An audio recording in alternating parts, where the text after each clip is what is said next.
The Honourable Clayton Cosgrove. Mr. Speaker, I note the no judge of character, Morris. Labor will support this bill, sir, too, as we normally do with these annual rates and other matters. Respective taxation legislation will support it to select committee. As others have noted, much of this is uncontroversial. However, there are a number of issues which should be examined in detail. Like all tax bills, I recall being on the FEC for many years when the IRD would come to us with the classic minor technical amendments. I'm sure Mr. Williamson, being both a former opposition member and also a minister now, eyes would light up with glee when officials would look at minor technical amendments. And they were normally the ones where, if you were smart, and I know Mr. Williamson is exceptionally so, select committee members would concentrate in great detail on those matters, because we know, of course, with tax law that how many tax bills, Minister, do we do a year? Couple, normally, a couple of tax bills a year. And as my colleague Mr. Clark says, feels like more than that.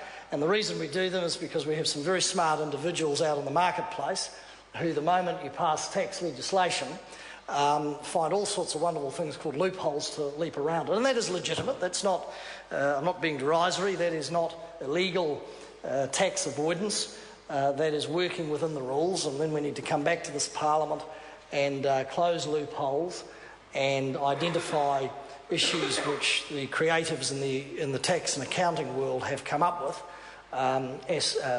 to minimise the negative impact on clients and their finances, that governments and parliaments have to come back and deal with that. It is interesting that around 300 individuals owe over $1 million in income tax. And I'm mindful that it is an outrageous figure, and I am mindful with this government in respect of its priorities, because we hear a lot, sir, about the small end of town, and we hear a lot from Ms Bennett about the small end of town and how they're going to get tough with those at the bottom of the heap.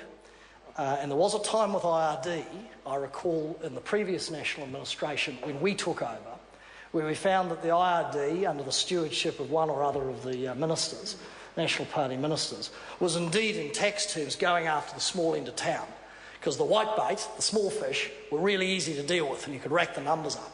Small business folk, I recall, who, because they'd make a mess up, a stuff up in their GST or whatever, suddenly all hell would break loose and the IRD would come round formally like the flying squad. And there were penalties and interest, and they could not dig themselves out from under that trap. And I'm not talking about, by the way, folk who were deliberately and contriving, avoiding breaking the law. These were, and I used to have a small business 100 years ago, these were people who'd made mistakes. And there was no ability within the tax framework to actually come up with a solution. The default position from the IRD, as mandated to be fair to them by the government, was drop the hammer and put them out of business. In fact, sir, I can recall in the patch, in my patch, where there was an individual who was exactly one of those people. He got behind, and his business had got behind in their tax because he'd had a bad year.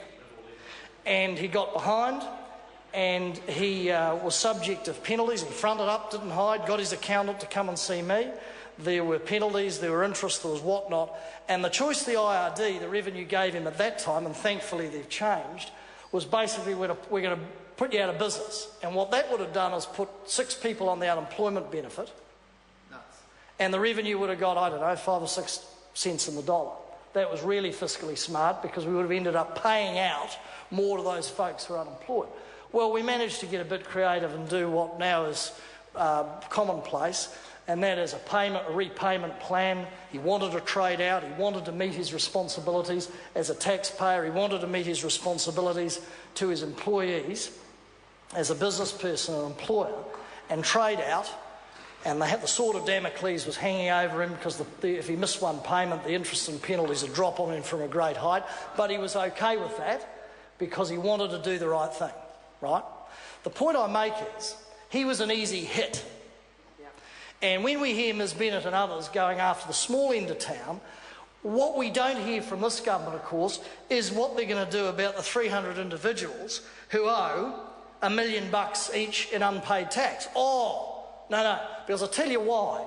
Because those guys have the wherewithal to hide it, get around the law, and do a number of creative things, and they are harder to get. They are harder to extract the tax owed from them, from all the labyrinth of elaborate financial instruments at their disposal to minimise their exposure. It's complicated and it's costly to go after the big end of town. And I say this to the government, that theft is theft. Whether it is $100 from a beneficiary who screwed the scrum, as it were, or whether it's $1 million from the guy in the Armani suit down Queen Street who is illegitimately avoiding his or her obligations. It's theft across the board. And that's the fairness, I think, with which Kiwis would see it. Theft, whether it's $100 or $1 million, is theft from the taxpayer, and people should be equally dealt with and made accountable and gone after.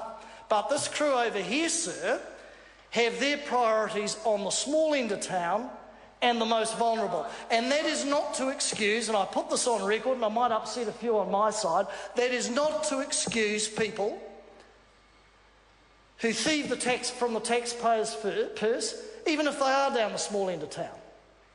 It's not to excuse them. They have obligations in exactly the same way as all Kiwis do. But the priorities of this government is go after the vulnerable, and the big end of town, the boys in the Xenia suits, well, we'll get to them when we can. And I'd like to see, through legislation like this, some emphasis to be rebalanced, some priorities to be rebalanced.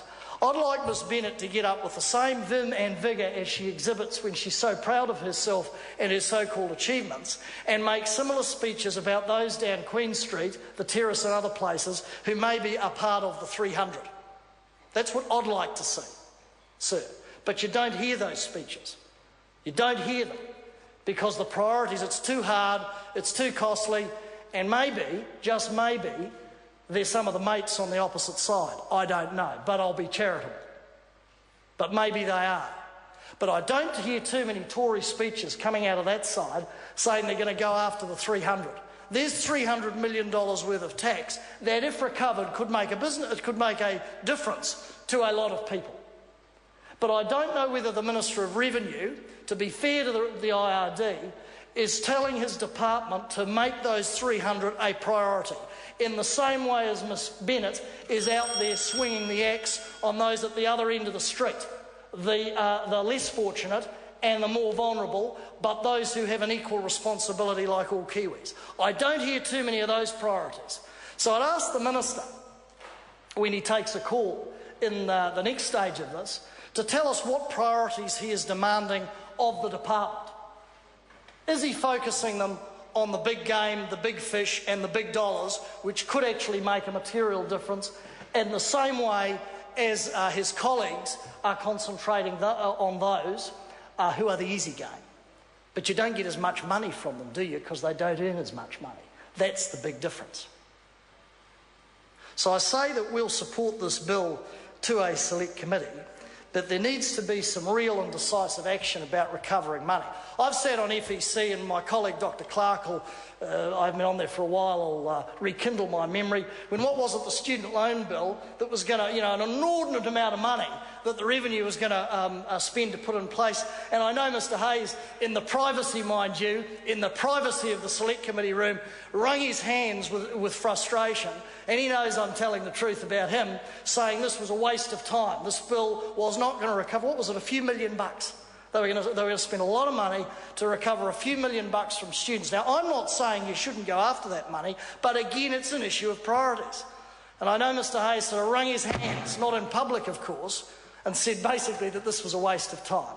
But I'll keep his secret from his ministerial colleagues and his mates. I will. And I say to Mr Hayes that it would be good if that which happened in private and such lion-like behaviour, such guts, sir, was exhibited in public and in this House. And I know he's going to take the next call, so I wait with bated breath. Thank you, Speaker. I call Liars, John bloody liars, Haynes. and who was it?